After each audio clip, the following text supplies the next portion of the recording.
Hello, everybody, and welcome to another episode of the Hardscape Growth Show. I'm your host, Alex, and today we're joined by Stephane Poirier. He owns and operates Peartree Property Services out of Ottawa. Little funny story. Poirier is French for pear tree. That's where the name came from, so that makes me chuckle, so I like it. Thank you for joining us on the show, Stephan. Well, thank you for having me. It's my first podcast interview with anybody, so it's a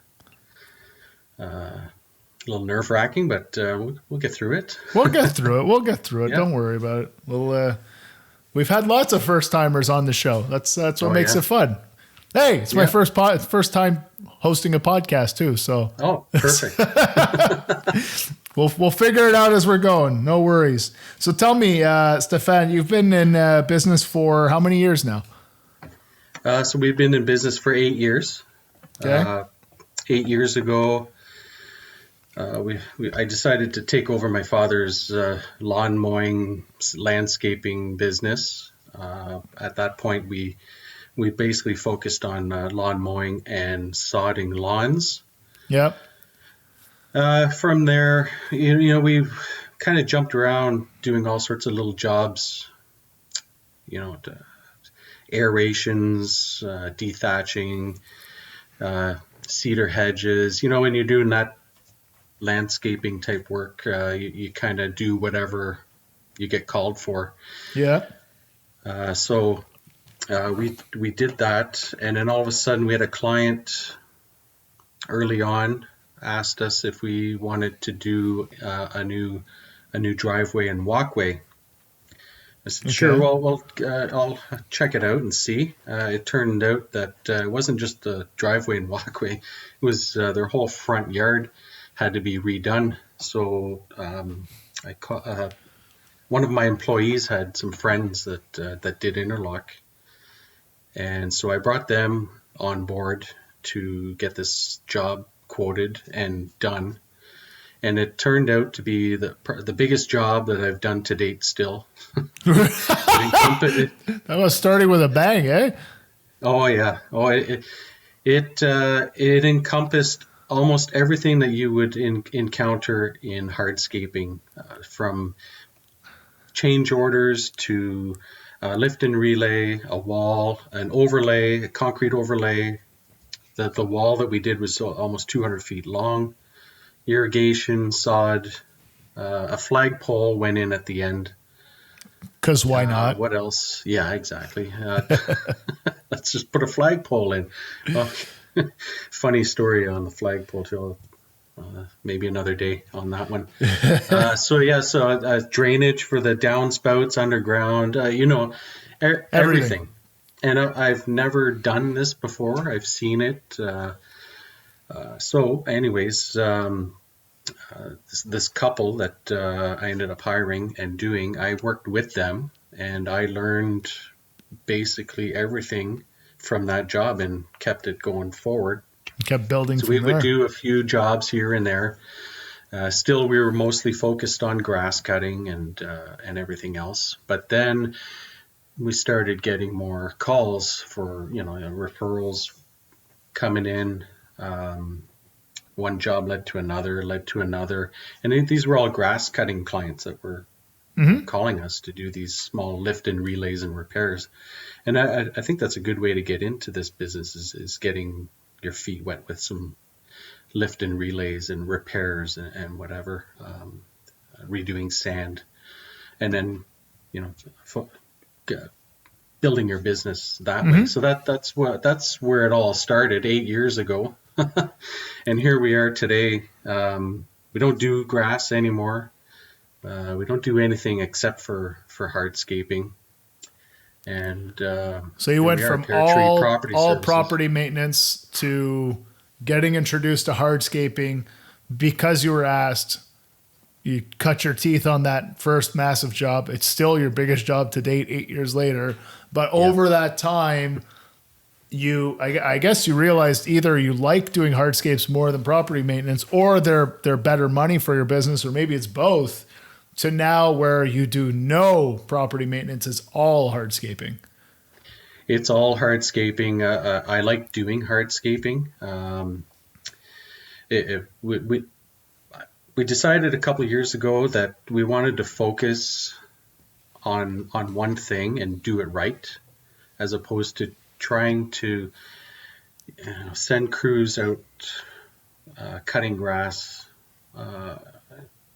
in one aspect of the business, and also sending crews to do hardscaping.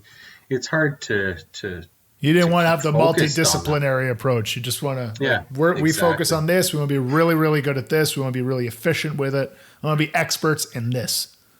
That's right. Kind of like the steam whistle commercial, be good at one thing, or I forget how it goes, but whatever their thing is it's beer. Yeah. And they make really good beer. Yeah.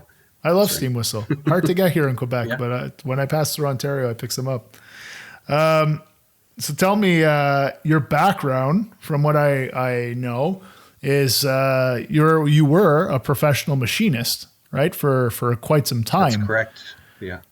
So obviously, I can imagine how you end up getting into the business because your dad was running the business and you decided to take that over. But what are some of the things that you learned in the machinist profession that help you today as a hardscaper? So a lot of things I learned being a machinist. So I was a machinist for 10 years. I worked at Husky Injection Molding, doing molds for Coke and Pepsi and Gatorade, and basically the big water bottle companies. And in that company, they had different ways of doing things. One of those was called the 5S system. Okay. Back when I was working there as an employee, we didn't like the 5S system, but now looking back and actually using it in the business today, it's a way of keeping things organized and standardized. Back in my machinist days, it was anything that didn't matter, was collecting dust, just didn't work well. You basically set it aside and then you got rid of it. A lot of stuff got tossed in the garbage, which is what we didn't like, because something didn't get used for 2 years. They set it aside and off it was. I've learned a lot of things as being a machinist. You want to keep things simple. When you're making a jig or a fixture, you want to make it as quick and as simple as possible. Mm-hmm. And going forward into hardscaping, I've taken that with me as in designs and everything. I want to make it as simple for the crew, which I'm part of the crew as well. Yeah. To install, to be efficient, to keep standards, have everything standardized, so that one walkway is built the same as the next walkway. And if there's a better way of building that walkway, then I want to know about it. And that normally I would find out about those things going to some of the shows in the wintertime.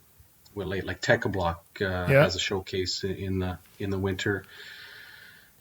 So I've gone to every one of those since 2016, and there's always something there that's interesting, and you want to take that and put it towards your business because it's a better way of doing something. Yeah. Like open graded base, for instance, they were talking about that years ago. And ever since I first heard about it, I said, well, that makes sense. Clear stone is just easier to install.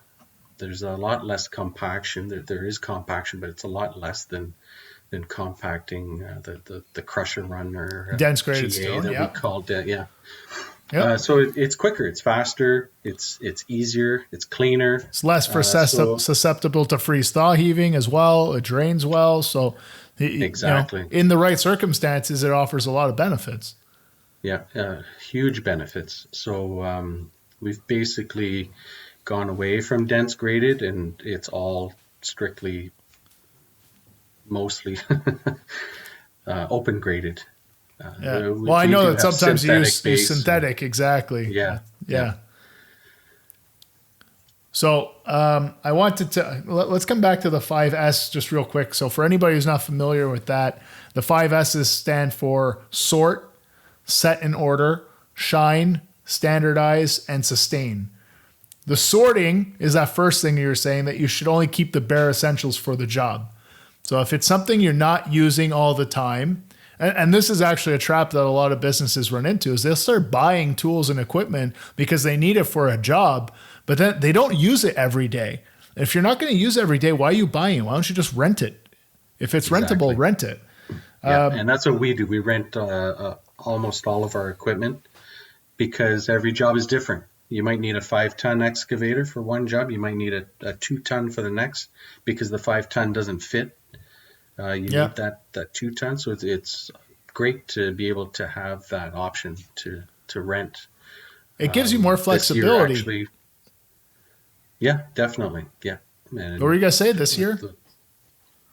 This year we actually purchased a Bobcat Mini X and a T100.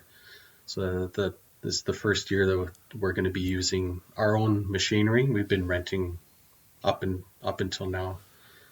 Okay. Just because of that aspect of being able to use the machinery that we need for the job. So you're going to be using it with enough frequency that it's justifiable to have a monthly payment, have the maintenance associated, the insurance, everything that's associated to owning those pieces of equipment. Yeah. And we decided on those two machines because they're basically the ones that we use the most often. Okay. So now if we do need a 5-ton Mini X, we'll just go and rent that. Even though we have the 2-ton Bobcat, I would still go and rent the 5-ton because it's more efficient, it's faster, it's got a bigger bucket. If it makes sense for the job. Now let me ask you, in terms of like your pricing of that job, just out of curiosity, if I own this excavator, but I am renting that excavator for my upcoming project, how do I budget that correctly? Or how do you budget it? I mean, I may not be correctly is the right word, but like what works for you? How are you doing it? So in the quoting process, which I would have done probably months beforehand, I would have assessed the situation on whether I can access the yard with the machine that I have, or if I have to actually go and rent the machine. So the quoting wouldn't be much different. I'm still making a payment, although owning would be a lot less over the course of the month, as opposed to renting every day. Yeah. I would probably add a little bit for renting bigger machinery. Yeah. Also depends on how long I need to rent those too. So you have your monthly payments, your insurance, the maintenance, all those things are factored into your overhead. So you're automatically recovering those in your jobs. And then you're adding the extra of renting a different piece of equipment. Yeah. Is that right? Yeah, that's right. Right. You got to do that. Exactly. You got to do that. Otherwise you're paying for one machine, but the other machine, you're not using it, but you're still paying for it. So you got to make sure you're recovering that. All right. So back to the 5S's. The first one was sort. The second one is set in order, which is pretty straightforward. It just means everything has a place. Everything's labeled. Everything. You go in your job site trailer.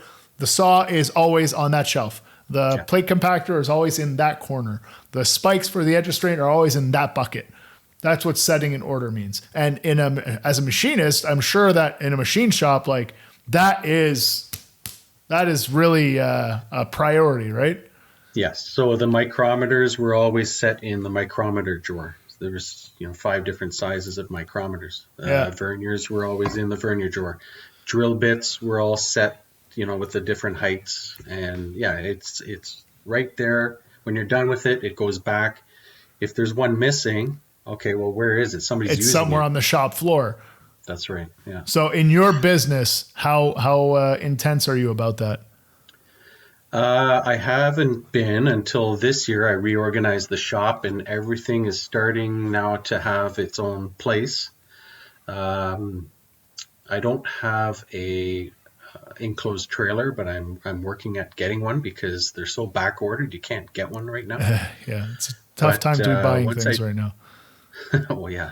But as far as enclosed trailers go, the Techo block one that I saw at the showcase there, that is pretty much set in order, sustained, shined. Yeah. That thing, it was organized. I was and we pretty have impressed with that. we'll put a link to the video. I was just trying to think, like, how can we show people that? We'll put a link to the video in the show notes here. So anybody who's listening to this, just go to the show notes and you'll see a link to the YouTube video. But yeah. that trailer was the result of feedback from contractors all across North America. And we were just looking at, like, how are these guys setting up their trailers? And we just basically cherry picked the best ideas and put them all together in one 20-foot trailer. Yeah. So and when I go to do my trailer, it'll be based off of that trailer that I saw. Very cool. There. Very cool. Yeah. The third S is shine. That means that we keep our job sites, our trucks, our shop, everything is neat and clean. Why is that so important? Well, you want to portray a good image to your clients. When you're showing up, you don't want to be showing up with, cut off t-shirts or no t-shirts. You don't want to leave a big mess on the road. Neighbors don't like that too much. I'm pretty big on not dumping materials on roadways. We will dump it straight out of the 550 because we've got the coal chute, which is really handy, especially with clear stone. Yeah, you just shoot it right out of there, right into the wheelbarrows, and off we go, or the T100, and then there's no mess to clean up on the roads. And I've been told by clients in the past that they're very happy about that because their yard isn't torn up into a million pieces. So keeping things clean and organized, and by the way, using synthetic base in a backyard helps with that a lot. You're not tearing up the yard on the way back and in the front. Clients really like that as well. So do you use a lot of Gator base in your projects? Yeah, we use a lot of Gator base now. I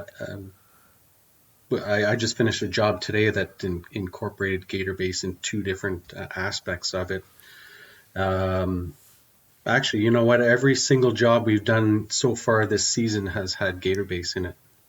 No kidding, eh? How many jobs you do so far? So far, so we've just completed,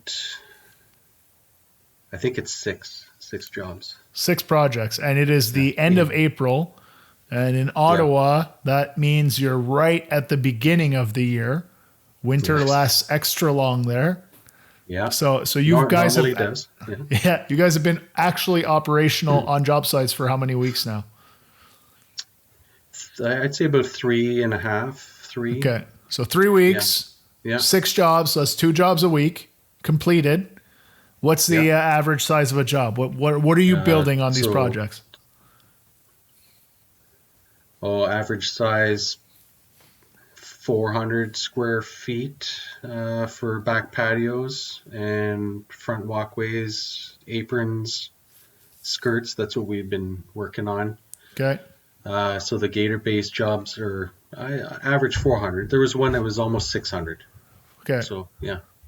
So 4, 5, 600 square feet, all on synthetic base. Obviously not the driveway aprons. That's not on synthetic base. No. But the rest you've been building on synthetic base, and it's basically 2 jobs a week that are getting completed. Yes. Yeah, we whip through those jobs.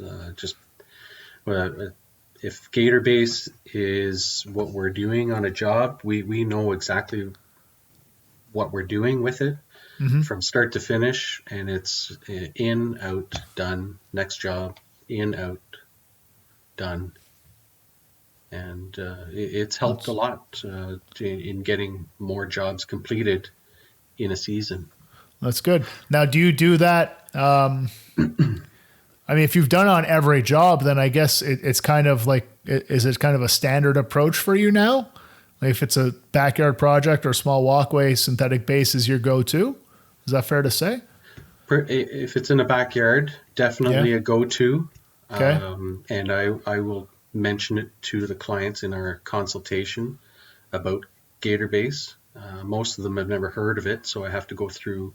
There's a little education there. A little education, yeah. And because I've been using it for 8 years, we were the first ones in Ottawa, by the way, 8 years ago to install it. We offer typically a 5-year warranty, but with Gator Base, I tell my clients I add an extra 2 years on top of that. So you get a 7-year warranty on Gator Base, and right away the client is like, sold, done. I want Gator Base. And because I know, why are you adding the 2 years? What's that? Why do you feel confident? Like instead of 5, let's just make it 7. Why? Because I've been using it for 8 years. Okay, so like it's at least holding up that long. The first jobs that I've done with it, I've gone back almost every year. I've gone back to have a look at them, and there's no issues with them. I haven't had any issues at all with any Gator-based jobs that we've ever done, and I've done some pretty tricky ones because I like to test the limits of some of the products that are out there. Okay. As some people might know from my Instagram, but I've had 0 issues. So you're confident, like, well, it's lasted at least this long, so I can offer that warranty. Exactly. And if I believe strongly in a product, I will sell it to people. And if all it takes is to say 7-year warranty on it, which I'm completely confident in doing that with, that's how I'm going to sell Gator Base in a backyard. That's good. Especially if I look at it, it's like I definitely need to do Gator Base here. Yeah. The client might think, "Oh, Gator Base, what is that? I don't want that in my patio." But you tell them more about it, and then they understand, and then they're okay. And then you give them that extra peace of mind by saying, like, "Look, it's an extra 2-year warranty on this because we know the technology is proven. We've been using it for 8 years, and we have the utmost confidence in it." So that's all good things. So that actually kind of ties into the 4th S of the 5S system is standardizing. Yeah.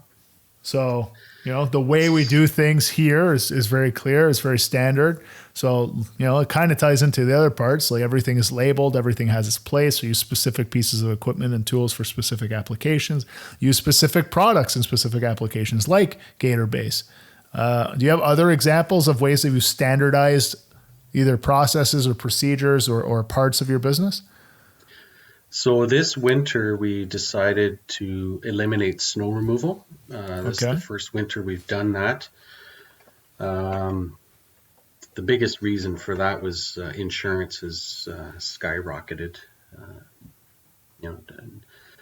No claims, no nothing, and insurance is going through the roof. So we decided no more snow. And while I was at home this winter, I decided to do some standard operating procedures for some of the stuff that we do. So Gator Base installation, open graded installation, driveway open graded installations. So you wrote standard operating procedures for every type of job that you build. That's what you used your winter to do. And how do you use that now? Like this is stuff you expect your team to read before projects?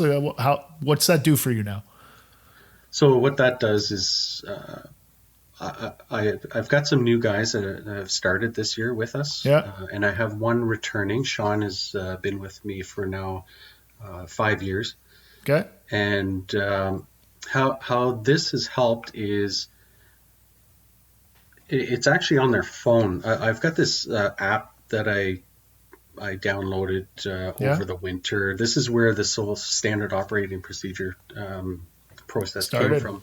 Okay. So it's an app called iAuditor. I don't know if anybody has heard of that before, but I haven't. I looked into it. I tried it. Really, what it was for was to do circle checks at the beginning. Okay. Vehicle checks in the morning, and then it progressed into, oh, well, I can do standard operating procedures on this. Oh, I can do timesheets on this. I can do, you name it, you can do it in this app, and you create these checklists or procedures or whatever it is that you want to do. So in this app, I started creating these standard operating procedures, and so now in the mornings, my crew comes in, they sign in, they sign out, they're using this app. In that app is also the standard operating procedures for all of the stuff that we do, as well as some of the equipment that we have. So the MT100 has safety checks and how to operate and that kind of stuff. Operating procedure for that, the Mini X, the quick cut, safety hazards, it's all in there. I highly recommend to anybody to check out this app because it's a free app for up to 9 employees. So if you've got more than 9 employees, you'll have to pay for it or try it with 9 employees. But the fee's not outrageous. So I'm trying it right now for free, and it's awesome. It's just that's cool. What are some of the benefits that you're seeing? Like tangible. So, like what's changed in your business? So the timesheets has changed a lot. Why? So the way that we were doing timesheets was every week I'd have to print off a whole bunch of timesheets for every day and have them in the clipboard, and the clipboards would be in each truck, and timesheets would go missing. At the end of the week, we'd do payroll, be like, oh, where's Thursday's timesheets? And everything's all over the place. Now it was windy that day. Yeah. So now it's in their app, and on the last day of payroll, they will have they have to send it in through their app, and the app will tell them, oh, you missed something. So they actually have to go back and fill out that day that they missed or hour that they missed or whatever it is in the app. So now when I get the hours, it's fully completed, and I check the hours over, and away I go for payroll. So that's helped a lot, just because I don't have to mess around with trying to find timesheets that could be anywhere, or a clipboard got lost or anything. And it's all recorded. It's all there. Every day they have to. What about the other parts with the like in terms of the standard operating procedures, like you were saying for let's say a permeable application or open graded, like or even the operation of the saw? Like, is your team using these checklists and SOPs? So every job that we've done so far with Gator Base, I will tell the guys, okay, this is what we're doing. We're doing a Gator Base job. Here's the standard operating procedure. So in the morning, I'll just quickly, I didn't go do it on every single job, but I did, what do you call it? Tailgate meeting. Tailgate talk kind of thing, yeah. And go through really quickly. This is the Gator Base job. And then we go and do it. And now that we've done it 6 times, these guys have gotten used to it. But it's on their phone. So anytime that they are wondering about something, they can actually just pull it up and there it is. They're like, oh, how deep do we go for Gator Base? Instead of asking me, or I might be out going to you're with a client. Clearstone. Exactly. Yeah, you're with a client, right, and they're calling you like exactly. Yeah, and 4 inches. That's it. Oh, okay. Done. Do they feel better knowing that they have the answers, and like, does it make an impact on them? Because it's clearly making your life easier, but is it making their lives easier? Yeah, I believe it is. Yeah, for sure. I haven't talked to the new guys too much about it, but I will in the next coming days. Yeah. But Sean, who's been with me for 5 years, he's on board with it. So he's lived through that change. Yeah. Yeah, and he's actually helped me with a few of the operating procedures that's to write key, them. eh? Yeah. Do you find key. that he has more buy-in and he's able to get the rest of the team to buy in too because he was part of the process with you? Absolutely. And because he was part of the process and that he did the writing of it, it has stuck in his head as to what that operating procedure is, as opposed to in the past me coming up and saying, okay, we're digging 14 inches today. The next job, oh, we're digging 16 inches today. Oh, the next job is 12. No. Actually, just the other day, we got to a job. I said, okay, we're digging 16 inches. And he said, no, 14 is what the operating procedure says. Okay. So, yeah, you're right. Okay, so you were mistaken. He was able to correct it. Yeah. How much better does that make you feel? Like now we know, and everyone knows, and everyone's thinking too. They're not just waiting to be told what to do. Yeah. And there should be no issues going forward because everything is now standardized, done the same.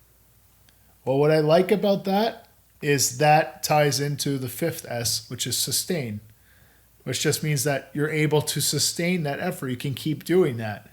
And by doing those things, especially that last part where you've successfully empowered your team to be able to make the decisions on what the next steps are because it's right there. They have the information. You can sustain the volume of projects that you're doing, the way you're running your business. It can continue. And even if some people come or go or something happens to you, get sick for a bit, or you need to focus on something else, the rest can keep moving. Yes. So that's what the 5 S's is good for. So once again, that's sort, set in order, shine, standardize, and sustain. And like you said, when you were working as a machinist, it kind of sucked. But now that you're running a company, you're like, oh, this actually makes a lot of sense. Yeah. When I was working as a machinist, it really sucked. We were talking about it all the time. And when I quit there, I didn't think I would ever see that ever again. But here I am actually. Talking about it on a podcast. On your first podcast. My business. Do you think you felt that it sucked because you weren't involved in the process and things were dictated to you compared to now where your guys are part of the process and they actually like it?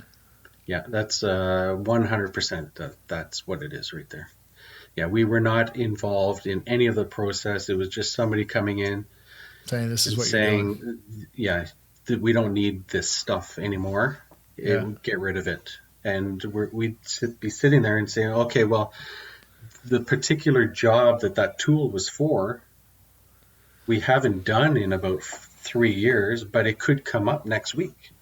But no, they just preferred to get rid of it. And if we needed a tool, then just go and buy a new one. But, I guess they had lots of money to spend like that. but you see that there's a good lesson there.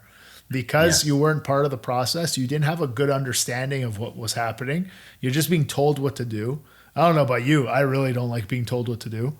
I like making my own decisions. Like, tell me what you want, tell me what you need, and let me figure out how to do it. And I'll tell you what I'm going to do, and then you're going to be happy with it. But don't come in and just tell me like this is what I have to do, all the way down to how to tie my shoes. And that's important. And a lot of people are like that. I would argue most people are like that. So it's interesting how you've been able to take something that you didn't like, and now you've turned it into a positive tool that you like and your team likes. Yeah, and it's a positive, very positive tool. It works very well. And I recommend it to anybody to incorporate that system. Very good. One of the other things I wanted to talk to you about actually is we talked about GatorBase as one example of this, but you're someone who's not hesitant to try new products or new techniques. And I feel that a lot of people are reluctant to try new things or to change the way they're doing things. I think it's human nature to resist change to a certain extent, but you seem to embrace it a lot. And running a business in an industry that isn't known to have a lot of very rapid evolution and a lot of technology coming in, I find that a lot of contractors, this is just me personally, I find that a lot of contractors are reluctant to try things probably because what they're doing is working for them, and probably because they feel that there's a lot of risk in trying something new, because historically anyway, a lot of contractors aren't making huge profit margins on projects. Therefore, if I try something new and it goes wrong, I might not make any money on this job, and I definitely don't want to do that. So I'm going to stick with what I know. Yeah. Two-part question. A, do you feel that what I just said is accurate for a lot of people? And B, what makes you different? Yeah, so definitely accurate. People are afraid to change what they're used to, because I don't know, maybe they've standardized in their process and they don't want to change that. It works for them, and along they go. The place I worked at before, that's what they were all about. They were not afraid to spend money on, if it was a very expensive tool, they wanted to try it at least. At least they know if it works and it saves money in the long run, that money that they just spent to get that tool to try it is a wash. It pays for itself very quickly, and then you're winning money as you're going. Exactly. So that was my thought 8 years ago when I first started with GatorBase. I was told that it was less excavation, it was going to save money. I wasn't going to tear up people's lawns. And I said, you know what, that sounds perfect. I'm all over it. So that's how we ended up actually installing GatorBase in Ottawa as the first company to do so. And here we are 8 years later, just almost it's cranking out jobs. 2 a week. Yeah, they're going out pretty quick. So the part B of your question, I can't remember what was the.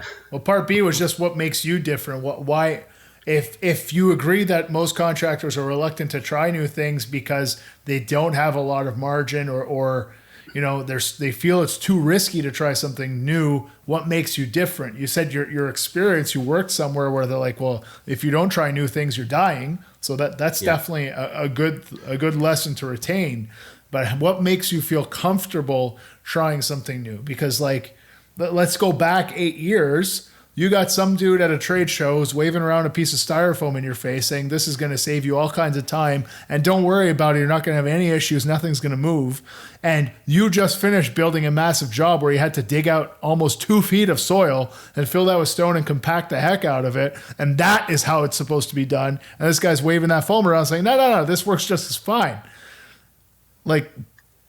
There's a leap that needs to be taken there. It's all fine and dandy to say, well, innovate or die, but you're risking something trying something new, especially to that extreme. No? There's definitely a risk involved. So that's why we only did 2 jobs that season, and then the next season I think we might have done 4 or 6 jobs, just to see, give it a winter, give it a couple of winters.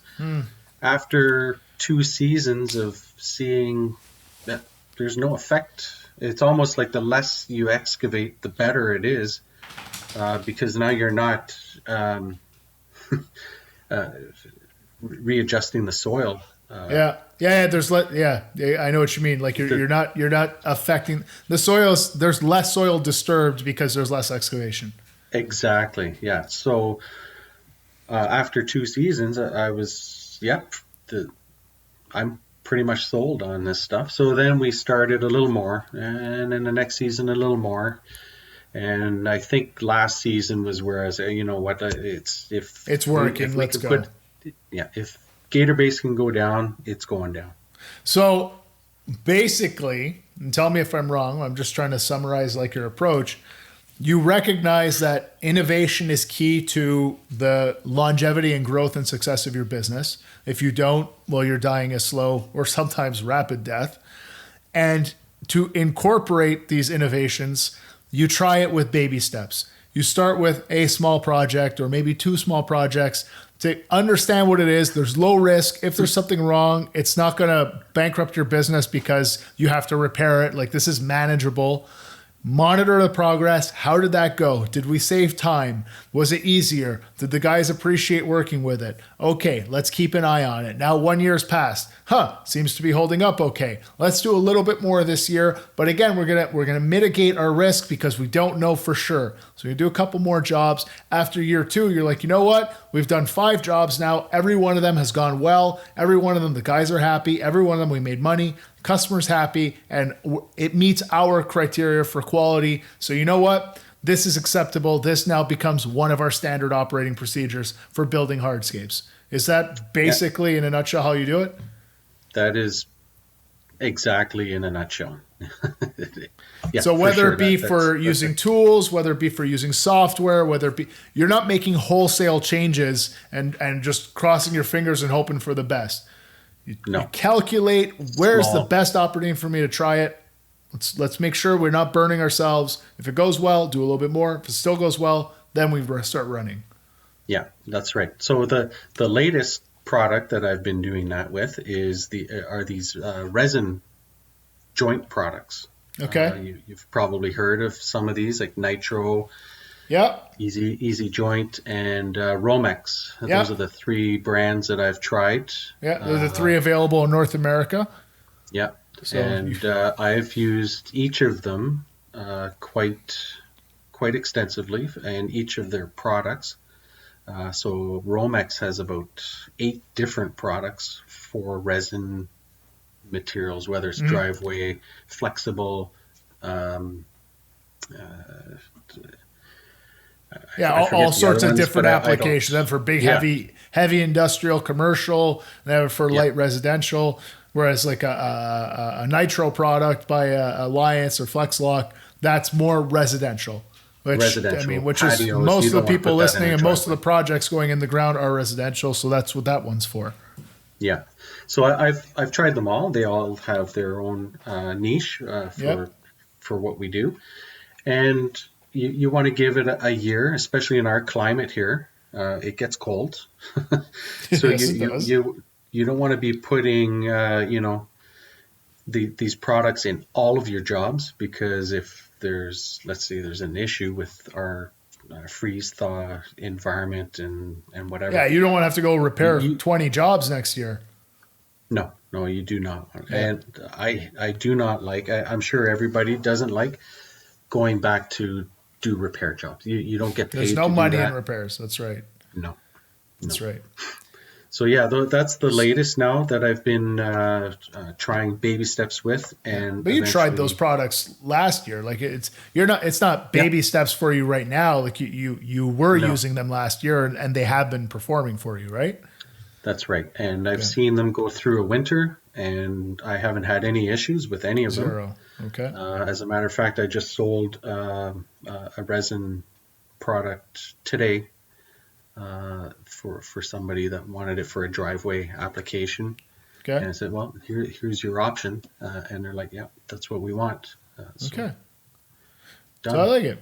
So what have we talked about today? We hit a little bit on how you got started, how you took that big risk, because that first job, I still can't get over that first job is still your biggest job 8 years later. Like you just, if we're going to do it, let's go all in. But since then, you've understood the importance of having policies and procedures within your business. They make it easier for you to run your business. They help you have a bit more control, and they help your team have more influence and more success within within your business, which is cool. And that approach that you use is the 5S system. And then we talked about innovating and how innovation is critical to the success of business. And you believe that, so you apply it in your business, but you don't innovate at all costs. You innovate slowly at first, and once that innovation has proven itself, then you integrate it as a standard and you move on to the next thing. It's very smart the way you do it. And I like it, and it's cool the way that you've grown your business, and how every time you made a change, you used that change to tackle a new challenge. Let me rephrase that. What I mean is, like, this winter, for example, you stopped plowing snow, and you stopped plowing snow to be able to well, not to be able to, but you stopped plowing snow for multiple reasons. But in the space of plowing snow over the winter, you applied your time to improve your business by working on standard operating procedures and kind of analyzing the different aspects of your business.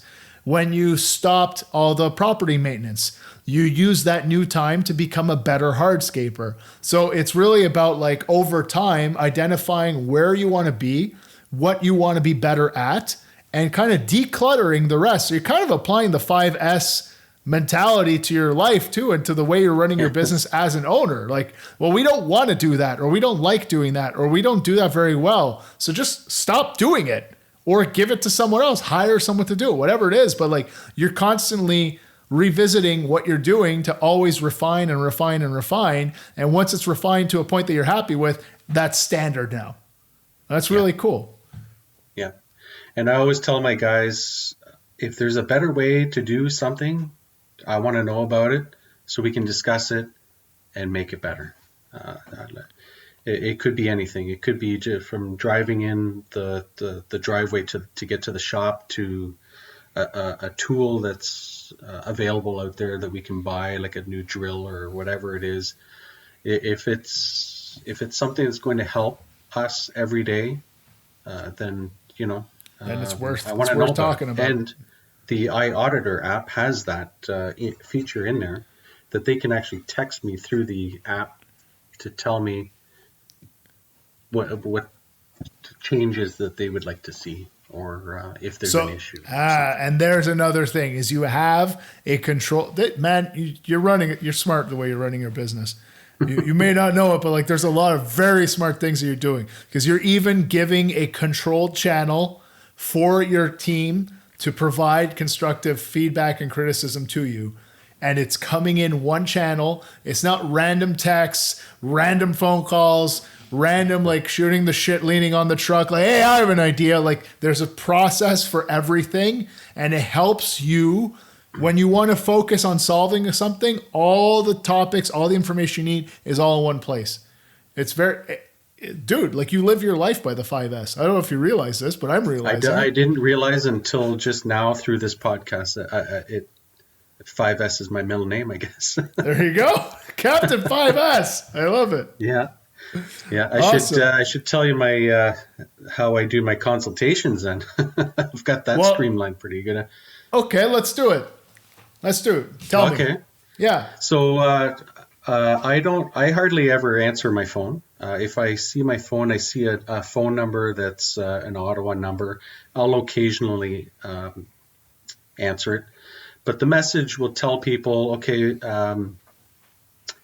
if you're looking to book, please go to our website. So that it from the phone call, it sends people to our website. From the website, there is a section there where they can book a consultation. So I just started charging for consultations. I know a lot of people are on the fence about that, and I have been actually until this winter, when I was sitting around thinking about things new to do for this summer. Decided, okay, we're going to charge $50. But for $50, it's not just me showing up, length times width, oh, there's your square footage, blah, there's your price, done. There's more to it. It's all listed out actually on my website there as to what you get for that $50. Because what I was finding was I'd be going to clients' homes and I'd be spending a lot of time educating them on proper installs. And I would tell them, I'm certified, our team is certified, we're Techo pros. If they wanted a retaining wall, I will actually tell them what goes into building a proper retaining wall, and not just throw up a bunch of blocks and hope for the best. And so what I found was, by giving that information out, I was also telling them, hey, whether you go with me or you go with somebody else, this is information that you should have to make sure that you end up with the product that you want and that you're paying a lot of money for. So so that's why I decided to charge the $50. It also kind of it kind of keeps away the tire kickers, right? Yeah, exactly. Well, it's pre-qualifying, right? By again streamlining the way that customers contact you. Yeah. It's not coming in by phone or random emails or texts or whatever. Go to the website, submit the form. By filling out the form, and I've been on your website, like the form is asking specific information that it makes it clear that I'm serious if I'm taking the time to fill this out. And for you, before you call me, you have enough information to know whether or not this is worth your time. And then by charging that $50 to say like, oh, I'm going to come out, we're going to meet. It's a $50 consultation fee. That's just a consultation. That's not a quote. That's not a design. That's, hey, here's what I think you should be doing based on my experience and my expertise. And I'm going to share that information with you so that as you go through this selection process, you can identify who's the right fit for you. And hopefully it's us. And if it's not, hopefully you pick someone who's going to do a good job, because here are all the things you need to keep in mind. Yeah. And a lot of the times the client will actually pull out a piece of paper and a pen and just start writing down all this stuff that I just spewed out for the last half an hour. Yeah. And they'll be like, oh, what was that thing that you said at the beginning? Oh, that was ICPI certification. Yeah. You know, check on that. Yeah.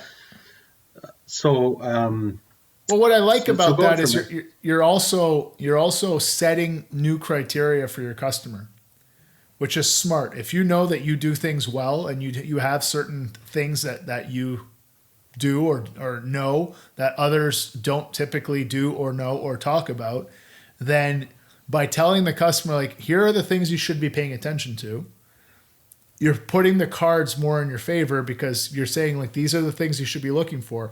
I happen to have all those things, but whoever you hire should meet all these criteria. And boom, you probably just knocked off at least 20% of the list, if not more. Yeah, there was a consultation I went to last week, and the client wanted a wood-burning fire pit in their backyard. And this is not out in the country. This is your backyard. You're looking into about 9 or 10 other living rooms out on their on their lawn, right? I said, you can't have a wood-burning fire pit back here because it needs to be 16 and a half feet away from everything combustible. And he's like, you're the fourth contractor I've had here for a quote, and you're the first person that's mentioned that. I said, well, okay.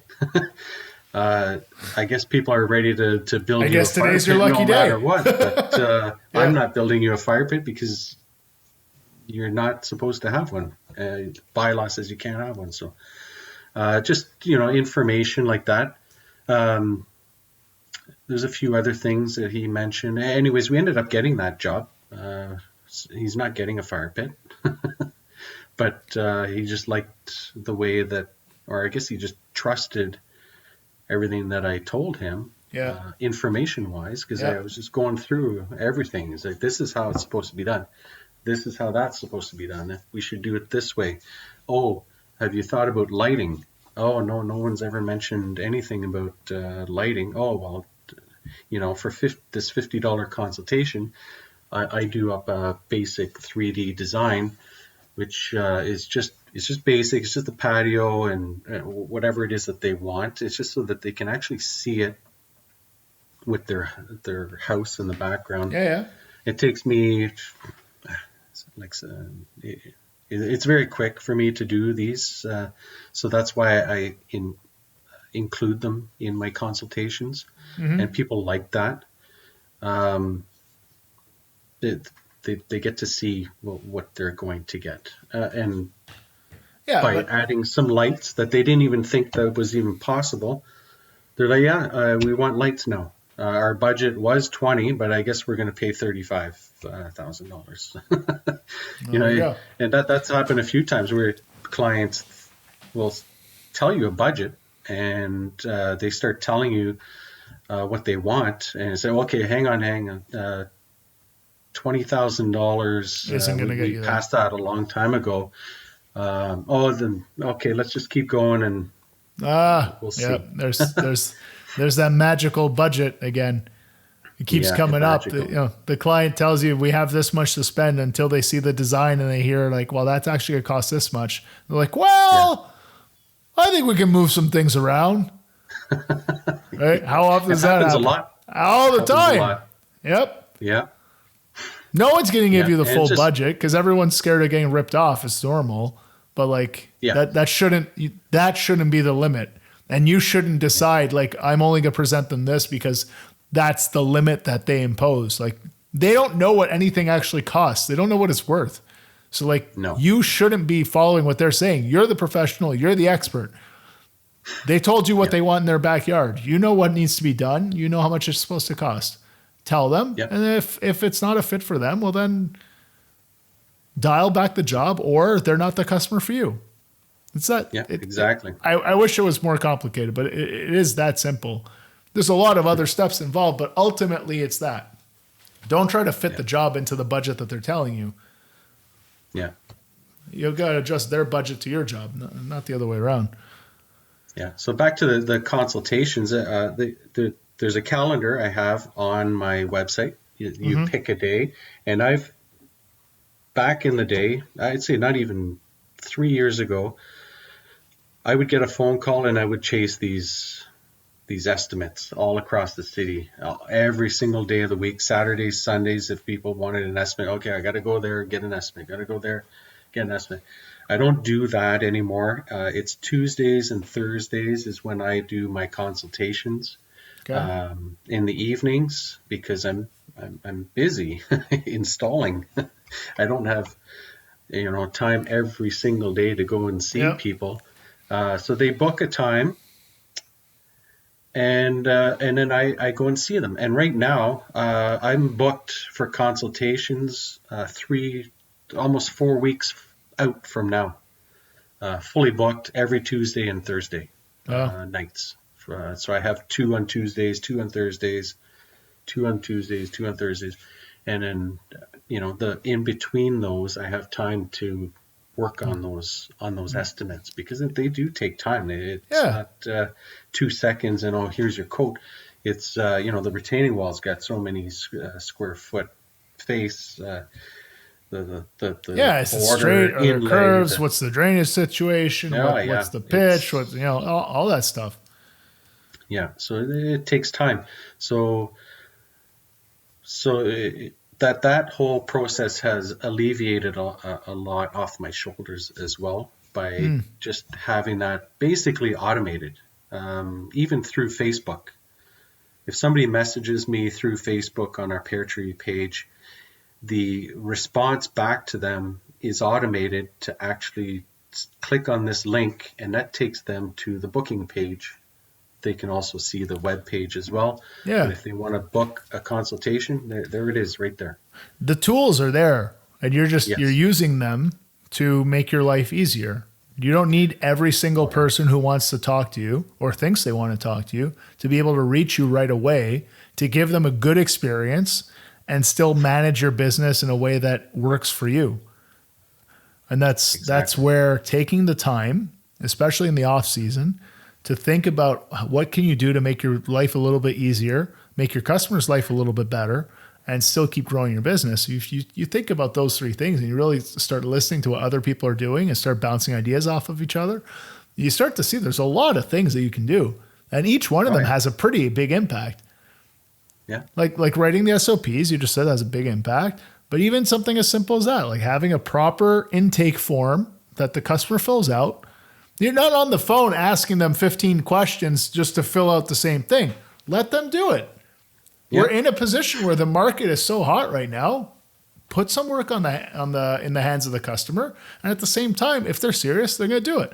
If they're not serious, well, you don't want to talk to them right now anyway. You only want to talk to them when they are serious. Yeah, so and I don't forget my consultation times because it goes into my calendar, in my Google Calendar. As 4 o'clock, you're going to see such and such. 6:30, you're going to see Mrs. Smith. And in the calendar, it also says all the questions that were asked. You have all the answers. So you're not like waffling around through notes looking for the answers. It's all there. It's right there in the calendar invite in your phone. Boom. Yeah. and say, oh, okay, I'm here for a retaining wall. Oh, Mr. Smith wants a patio and a wood burning fire pit. It's all there, and I never talk to them on the phone to begin with. It's booked right through the website. Very cool. So that helps a lot. That's cool. Tell me, for that form, like, what did you build that yourself, or you hired someone to build it for you? So the app is called Calendly. Yep. And that's what I'm using through the website to book. Yeah, I think that's just calendly.com. That makes portions of your time. You already dictate what times you want available, and then those are the blocks that people can reserve. Yes. What about the intake form? The intake form, I created that myself. It started a certain way, and then I finagled it a little bit to streamline it better and ask better questions. I think it still can be improved, but it'll just take some time and, asking questions when I go see the clients in consultations. If you find yourself constantly asking the same question, you'll add it to the form, kind of thing. Yes. Yeah, exactly. That's cool. Well, you literally 5S the crap out of everything you do, man. Yeah, I love it. It's cool. Like I said, I never noticed or realized until talking to you just now. It's pretty cool. I can't wait to talk to my old buddies at Husky. They'll think that's kind of funny, actually. I'm sure they will. Yeah. All right, man. Well, I really want to thank you for being on the show. This has been really cool, very insightful, and I had heard of 5S, but I didn't really realize like how it actually makes such an impact if you apply it properly. It's really, really cool. I'm very interested. I'm going to read some more on this. Mm-hmm. You have anything you want to add for our listeners before we sign off here? Well, it's a podcast, so you can't really see, but what I'd like to talk about real quickly, when I go and see my clients at consultations, I have this basket, those baskets that you buy at a grocery store. Yeah, well, you can show us because we do have the YouTube version of this. So for anybody who's listening, I have it right here. Yeah, it's this thing. Oh yeah, okay. Shoppers thing. Yeah, just one of those. Okay, so it's just a plastic tote, basically. Yeah, it'd be nice if I could put some nice stickers on the side, but that's something that'll become part of the standard in the future. Yeah, so when I go see a client, I've got all my goodies in this basket. So what I'll do is I'll show them, that we're Teco Pros, Browns Pros. I don't show them this, but that's the Hardscaper certificates for all my certificates. They send them there to. So all the people on your team, you run them through some standard training. And you use Hardscaper to do that. They go to hardscaper.com. They take the interlocking concrete pavement course. They get their little certificate. That's part of your training for your people. Exactly. Very cool. And then we're all on the same page because it's all the same info that we're taking in from that course. And there's really good info in that. Thank you. There's a few other websites I'll send them to as well. But that's the main one now for sure. Awesome. And then you got. So I'll also show them, a piece of gator base if we're talking about gator base. Show them. Right now, I've got all the manufacturers' catalogs. Yeah. Okay. I'll show them. So everything's in its place. It's organized. You show up. In its place because we also install artificial turf. Okay. So you got your samples. People love to feel, what it actually is. When they think of artificial turf, they think of that scratchy plastic. The old 1980s style green carpet stuff. Yeah, exactly. A piece of green line because that's what goes, underneath all of the excavation. Okay, so geotextile fabric. I'll just show them the geotextile. Yep. Because I talk about grid a lot, I'll show them what samples of GeoGrid. Love it. Rubber mulch. Props, man. It's part of the theatrics of sales. Exactly. I pull this all out, and people love it. And they'll look at this. That's a little bottle of Clearstone. Okay. So that they can see what, like, this is what we're building on. This is why it's good. Yeah. And I explain that as it's like railway tracks. So railway tracks are basically built on this stuff. And then right away they're like, oh yeah, okay, I understand what that means. I love it, man. Man, these guys are getting like a whole show for $50. Oh yeah. It's well worth it. So this is because I don't like to use stone dust. If you follow me on Instagram, I mention it here and there. This is a bottle that I filled with stone dust a couple of years ago. I put it on Instagram. Yeah, I remember seeing this. Yeah. Okay, tell us about it. Yeah, so I filled this up with stone dust. I filled another one with 1/4-inch clear stone. Yeah. And I ran water through it. So the clear stone, the water was running right through. The tap was on full for that. Okay. This one with stone dust, obviously it took a lot longer to go through. But eventually, all the little dust particles would come up through the bottom. And if you can see in the top, this used to be full.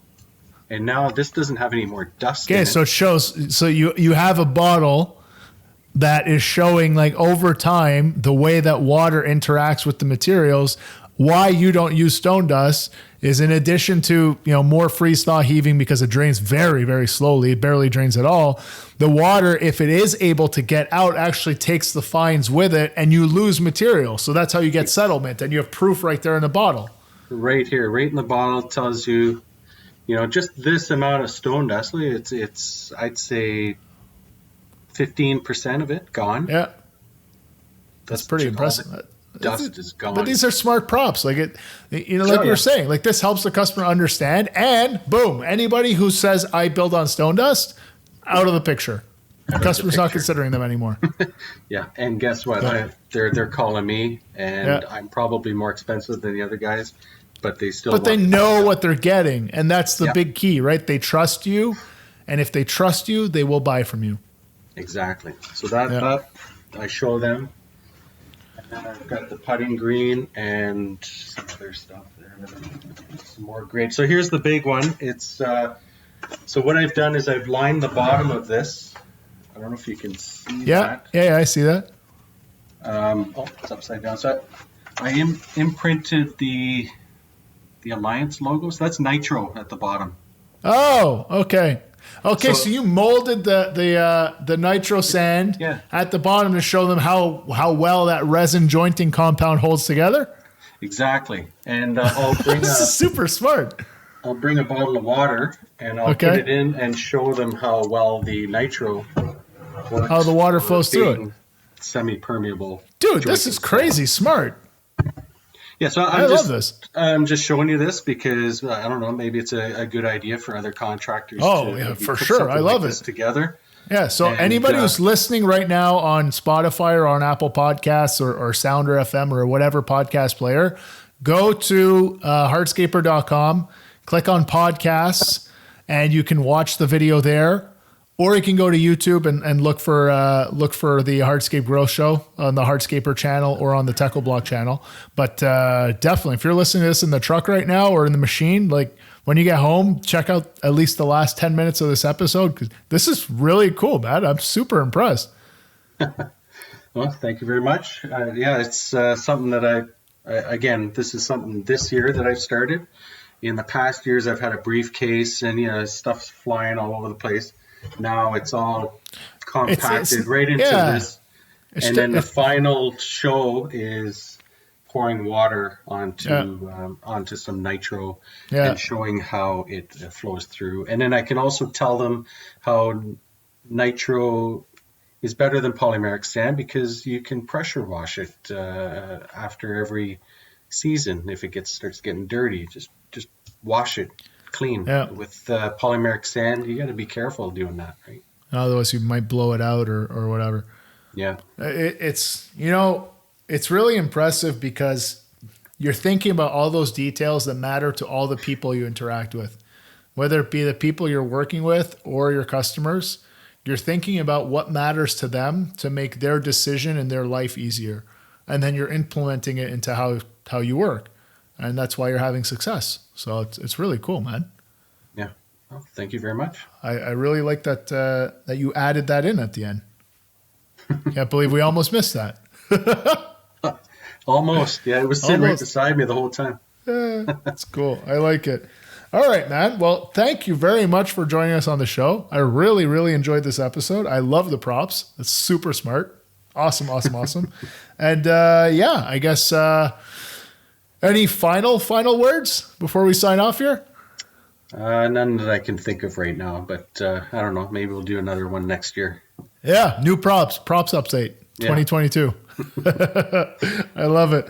All right. Thanks a lot, Stephan, for joining us. If people want to find you and talk with you on Instagram, it's at Peartree_Ottawa, right?